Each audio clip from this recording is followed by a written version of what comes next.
breaking news প্ৰাণ নাশৰ ভাবুকিৰ শংকা বিকাশ দাসৰ আৰক্ষীৰ শৰণাপন্ন ভাৰ্গৱ গ্ৰেণ্ডৰ মেনেজাৰ বিকাশ দাস গড়চুক আৰক্ষী থানাত উপস্থিত মেনেজাৰ বিকাশ চিআইডি জেৰাৰ বিকাশে দিছিল বহু চাঞ্চল্যকৰ তথ্য 25 ছেপ্টেম্বৰত বিকাশক সোধা-পোছা কৰিছিল চিআইডি কিন্তু তাৰ পাছতে বিকাশ দাস বৰ্তমান প্ৰাণৰ সংশয়ত ভুগিছে প্ৰাণ নাশৰ ভাবুকি যেহেতু তেওঁ প্ৰকাশ কৰা হৈছে বা দিছে যাৰ ফলত শংকিত হৈ পৰিছে বিকাশ দাস আৰক্ষী শৰণাপন্ন হৈছে ভাৰ্গৱ গ্ৰেণ্ডৰ মেনেজাৰ বিকাশ দাস আৰু বিকাশ দাসে ইতিমধ্যে আৰক্ষীৰ আগত যেহেতু বহু বিস্ফোৰক বহু চাঞ্চল্যকৰ তথ্য আৰক্ষী কিবা চিআইডিৰ জেৰাত প্ৰকাশ কৰিছিল তাৰ পিছৰে পৰা প্ৰাণৰ সংশয়ত ভুগিছে এতিয়া বিকাশ দাস আৰু ইতিমধ্যে আমি কৈছো যে বিকাশ দাসে এই কথা ইতিমধ্যে জনাইছে 25 ছেপ্টেম্বৰত যেহেতু বিকাশ দাসক চিআইডিয়ে সোধা-পোছা কৰিছিল আৰু পৰৱৰ্তী সময়ত আৰক্ষীৰ ওচৰত আৰক্ষীৰ শৰণাপন্ন হৈছে ভাৰ্গৱ গ্ৰেণ্ডৰ মেনেজাৰ বিকাশ দাস গড়চুক আৰক্ষী থানাত উপস্থিত হৈছে মেনেজাৰ বিকাশ দাস আৰু ইতিমধ্যে তেওঁ জনাইছে যে তেওঁ প্ৰাণলৈ সংশয় নামি আহিছে এই সমগ্ৰ ঘটনা সন্দৰ্ভত ইতিমধ্যে আমি জনাই গৈছো যে প্ৰথম কথা হৈছে পলাতক প্ৰাক্তন ডিআইজি পিকে দত্ত আৰু বিজেপি নেতা দিবন ডেকাৰ ওয়ান্টেড ঘোষণা কৰা হৈছে আৰু এই দুয়োকে ওয়ান্টেড ঘোষণা কৰাৰ সমান্তৰালভাৱে কোনোবাই যদি খবৰ দিব পাৰে তেওঁলোকৰ তেতিয়াহলে 1 লাখ টকাৰ পুৰস্কাৰ আৰক্ষীয়ে ঘোষণা কৰিছে কালি সংবাদমেল যোগে এই কথা জনাইছে গতিকে আৰক্ষীৰ তৰফৰ পৰা জনোৱা হৈছে আৰু যেহেতু সমান্তৰালভাৱে আমি জনাই গৈছো যে আন এটা বিষয় বিকাশ দাসৰ কথা আমি কৈছো যে বিকাশ দাস হৈছে ভাৰ্গৱ গ্ৰেণ্ডৰ মেনেজাৰ বিকাশ দাসক সোধা-পোছা কৰা হৈছিল 25 ছেপ্টেম্বৰত বিকাশ দাস বৰ্তমান প্ৰাণৰ সংশয়ত ভুগিছে দ্বিতীয় কথাটো আমি কৈছো কুমুদ গোস্বামীয়ে আত্মসমৰ্পণ কৰিছে এই সকলো সামৰি আমাক অধিক জনাব আমাৰ সাংবাদিক ভাস্কৰ জ্যোতি হাজৰিকাই ভাস্কৰ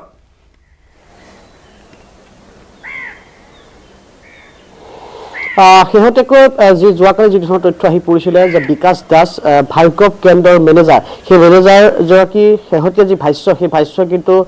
সমগ্ৰ ঘটনাক এক অন্য ৰূপ দিয়াৰ চেষ্টা চলাইছে বা অন্য ৰূপ দিছে কাৰণ তেওঁ এটা কথা স্পষ্টভাৱে কৈছে যে তেওঁ জীৱনলৈ প্ৰাণৰ শংকা নামি আহিছে আৰু ভাৰ্গৱ গ্ৰেণ্ড যিখন ভাৰ্গৱ গ্ৰেণ্ডতেই চুপাৰী চিণ্ডিকেটৰ যিসমূহ ব্যৱসায়ী বা চুপাৰী ব্যৱসায়ীৰ লগত যিসমূহ জড়িত যিসমূহ লোক সেই লোকসকলে পিকে দত্তৰ সৈতে তাত বৈঠকত মিলিত হয় বৰাকৰ পৰা তেওঁলোকে আহি গুৱাহাটীৰ ভাৰ্গৱ গ্ৰেণ্ডতে আচলতে এই সকলোবোৰ প্লেনিং কৰে কেনেদৰে তেওঁলোকে যি চুপাৰী বাহনসমূহ গুৱাহাটীত প্ৰৱেশ কৰাব এই সকলোবোৰ প্লেনিং আচলতে ভাৰ্গৱ গ্ৰেণ্ডতে হয় আৰু একমাত্ৰ নিউজ 18 যোৱাকালি তথ্য সহকাৰে ফাদিল কৰিছিলে যে কেনেকৈ পিকে দত্তই এই যি ভাৰ্গৱ গ্ৰেণ্ড যিখন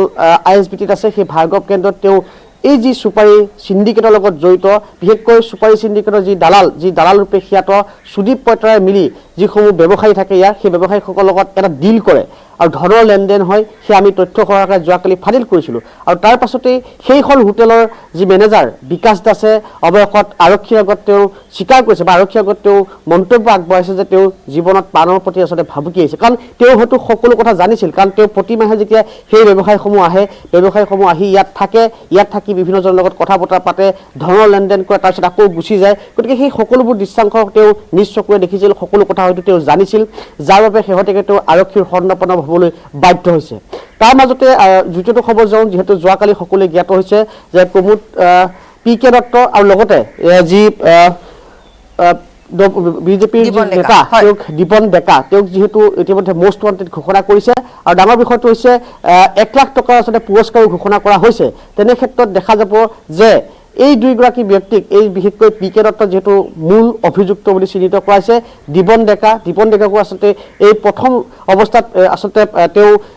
এই যি ঘটনা এছআই কেলেংকাৰী যি ঘটনা পোহৰ ওলাইছে তাৰ পাছত এটা ফেচবুক পোষ্ট দিছিলে আৰু ফেচবুক পোষ্টৰ জৰিয়তে তেওঁ নিজকে নিৰ্দোষী বুলি প্ৰমাণ কৰিবলৈ চেষ্টা কৰিছিলে কিন্তু শেহতীয়া যি তদন্ত প্ৰক্ৰিয়া যেতিয়া আগবঢ়াই নিছিল চিআইডি আৰু ক্ৰাইম ব্ৰাঞ্চে পৃথকে তাত এটা কথা স্পষ্ট হৈ পৰিছিল এই সকলোবোৰ এই যি কেলেংকাৰী এছআই যি নিযুক্তিৰ কেলেংকাৰী প্ৰথম গুণেই হৈছে দিবন ডেকা পোষ্ট ৱান্টেডৰ তালিকাত শীৰ্ষত যদি কোৱা হয় সেয়া দিবন ডেকা কাৰণ দিবন ডেকাই কেনেদৰে থেংক ইউ লজ বুক কৰিছিল থেংক ইউ লজত তেওঁ কেনেদৰে 20 তাৰিখৰ পূৰ্বে 19 তাৰিখে প্ৰি এক্সামিনেশ্যন পাতিছিল সেয়া সকলো তথ্য পোহৰ ওলাইছে যেতিয়াই এই যিসমূহ পৰীক্ষাৰ্থী নলবাৰীত 5জনকৈ পৰীক্ষাৰ্থীক যেতিয়া গ্ৰেপ্তাৰ কৰাইছিল সেই পৰীক্ষাৰ্থীসকলে স্বীকাৰ কৰিছিল বা সেই পৰীক্ষাৰ্থীসকলে কৈছিলে যে তেওঁলোকে দিবন ডেকাৰ সৈতে কথা পাতিছিলে দিবন ডেকাৰ সৈতে ধনৰ লেনদেন হৈছিলে আৰু তাৰ পাছতে তেওঁলোকক থেংক ইউ লজত মতা হৈছিলে আৰু এইখিনি আৰু এটা কথা কৈ থওঁ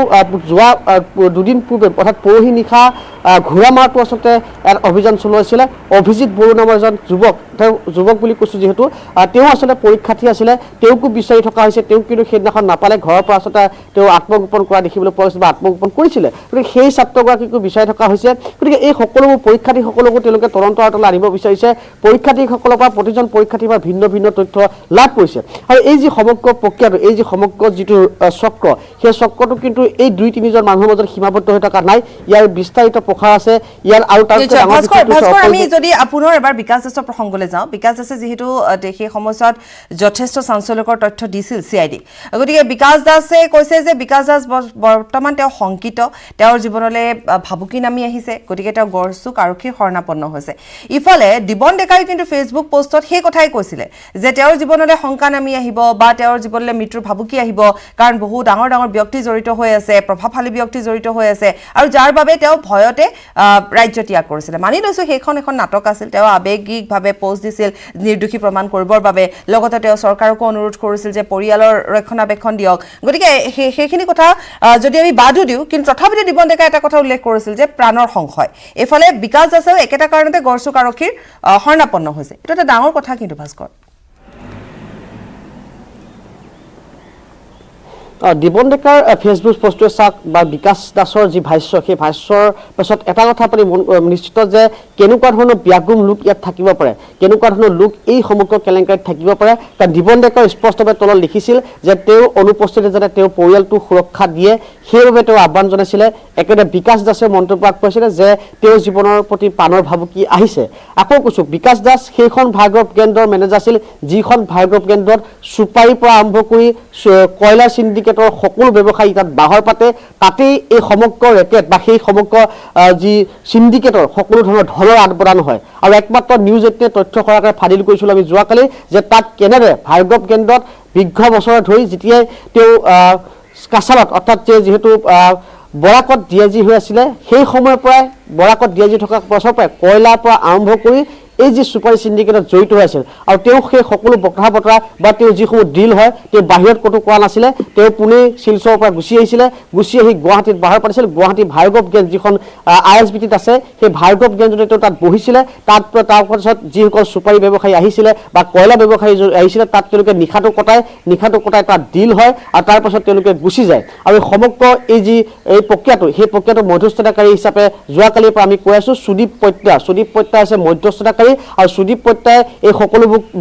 মিলাই দিয়ে পিকে দত্তৰ লগত আৰু লগতে পিকে দত্তই অকল পিকে দত্তই নহয় কাছাৰ সেই সময়ত বা বৰাকত থকা 2-এজন SP পৰা আৰম্ভ কৰি শিক্ষা আৰক্ষী বিষয়াক তেওঁ সেই সময়ত একেটাৰ লগত আছিলে এই সমগ্ৰ ৰেকেটটোত জড়িত হৈ আছিলে গতিকে স্বাভাৱিকতে সেই বিকাশ দাস যিগৰাকী ভাৰ্গৱ কেন্দ্ৰৰ মেনেজাৰ তেওঁ হয়তো সেইসমূহ জানিছিলে বা তেওঁ দেখিছিলে যেতিয়া আমি যোৱাকালি বাতৰি সম্প্ৰচাৰ কৰিছিলোঁ হয়তো স্বাভাৱিকতে তেওঁক হয়তো এই সকলোবোৰ তথ্য তেওঁ দিয়া বুলি হয়তো সেই দুষ্ট চক্ৰই এটা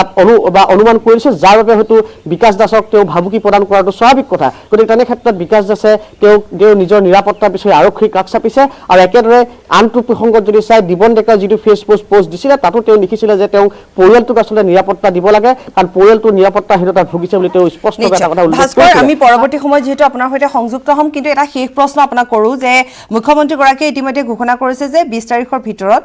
যেহেতু পৰীক্ষা পতাৰ কথা কৈছে আৰু এইবেলি নিকা আৰু স্বচ্ছ হোৱাৰ কথা তেওঁ ঘোষণা কৰিছে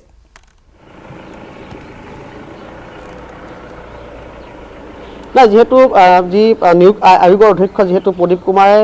অব্যাহতি লোৱাৰ পাছতে যোৱাকালি দেখিবলৈ পোৱা গৈছিল ভাস্কৰজ্যোতি মহন্তক অধ্যক্ষৰূপে নিযুক্তি দিয়া হৈছে আৰু ভাস্কৰজ্যোতি মহন্তৰ অধ্যক্ষতাত ইতিমধ্যে মুখ্যমন্ত্ৰীগৰাকীয়ে নিৰ্দেশ দিছে যে অতি শীঘ্ৰেই স্বচ্ছ নিকাভাৱে সেই পৰীক্ষাটো পুনৰ অনুষ্ঠিত কৰিব লাগে আৰু তেনে ক্ষেত্ৰত অসম আৰক্ষীও সাজু হৈ উঠিছে যিহেতু অতি শীঘ্ৰেই কাৰণ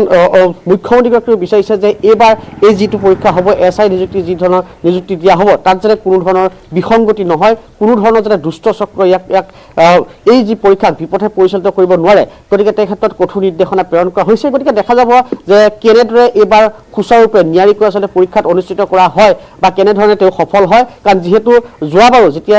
যোৱা 20 তাৰিখে যি ধৰণৰ পৰীক্ষা আছিলে তাৰ প্ৰাকখনতো মুখ্যমন্ত্ৰীগৰাকীয়ে হওক বা ৰাজ্য চৰকাৰৰ বিভিন্ন মন্ত্ৰীসকলে কৈছিলে যে তেওঁলোকক যি ধৰণৰ পৰীক্ষা বা যি ধৰণৰ নিযুক্তিয়ে নহওক কিয় তেওঁলোকে নিকা আৰু স্বচ্ছতাৰে তেওঁলোকে অনুষ্ঠিত কৰে কিন্তু তাৰ ফলশ্ৰুতিত দেখা গ'ল কি হ'ল যিটো SI এক্সামৰ পূৰ্বে প্ৰশ্ন কাকত ফাদিল হ'ল গতিকে তাৰ পিছত নিশ্চয়কৈ মুখ্যমন্ত্ৰীয়ে তদন্তৰ যেহেতু ঘোষণা কৰিছিলে এই ক্ষেত্ৰত যোৱাকালি যি ধৰণৰ মুখ্যমন্ত্ৰীয়ে পুনৰবাৰ নিৰ্দেশনা প্ৰেৰণ কৰিছে আশা কৰা হৈছে এইবাৰ যি 20 নৱেম্বৰ পূৰ্বে যেহেতু SI পৰীক্ষা অনুষ্ঠিত কৰাৰ নিৰ্দেশ দিছে গতিকে সেই ক্ষেত্ৰত কিমান নিশ্চয়তাৰ কিমান নিকাৰে আচলতে এই যি পৰীক্ষাভাগ অনুষ্ঠিত হয় সেয়া সকলোৱে কিন্তু দৃষ্টি নিবদ্ধ থাকিব নিশ্চয় ধন্যবাদ জনাইছো ভাস্কৰ পৰৱৰ্তী সময়ত আমি পুনৰ সংযুক্ত হ'ম আৰু যেহেতু কেইবাটাও গুৰুত্বপূৰ্ণ কথা ইতিমধ্যে আমি দৰ্শকসকলক জনাই গলো কালিৰ দিনটোৰ ভিতৰত যিখিনি ডেভেলপমেণ্ট হ'ল যিখিনি আপডেট আমাৰ হাতত আছিল ইতিমধ্যে আমি জনাই গৈছো যে তাৰ ভিতৰত আছে PK দত্ত আৰু দিবন ডেকাৰ সন্ধান দিওঁতালৈ আৰক্ষীয়ে পুৰস্কাৰ ঘোষণা কৰিছে 1 লাখ টকাৰ পুৰস্কাৰ ঘোষণা কৰিছে ৱান্টেড ঘোষণা কৰা হৈছে লগতে আৰক্ষীয়ে সন্দেহ প্ৰকাশ কৰিছে যে দুয়ো নেপালত আত্মগোপন কৰি আছে শেহতীয়াভাৱে যিখিনি তথ্য তাৰ ভিতৰত আছিলে যে বিকাশ দাস ভাৰ্গৱ গ্ৰেণ্ডৰ মেনেজাৰ বিকাশ দাসে ইতিমধ্যে CIDৰ জেৰাত বহুখিনি চাঞ্চল্যকৰ বা বিস্ফোৰকৰ তথ্য তেওঁ CIDক দিছে কিন্তু বৰ্তমান তেওঁ প্ৰাণক লৈ তেওঁ শংকিত হৈ পৰিছে জীৱনক লৈ তেওঁ শংকিত হৈ পৰিছে যাৰ বাবে তেওঁ গড়চুক আৰক্ষীৰ শৰণাপন্ন হৈছে আৰু তৃতীয়তে আমি জনাই গৈছো যে কুমুদ গোস্বামী যাৰ নাম ইতিমধ্যে সাঙুৰ খাই পৰিছিল কুমুদ গোস্বামী গাড়ী চালকৰ একাউণ্টত 1 কোটি টকা আছে সেই কথাও ইতিমধ্যে আমি কৈছো কুমুদ গোস্বামীয়ে আত্মসমৰ্পণ কৰিছে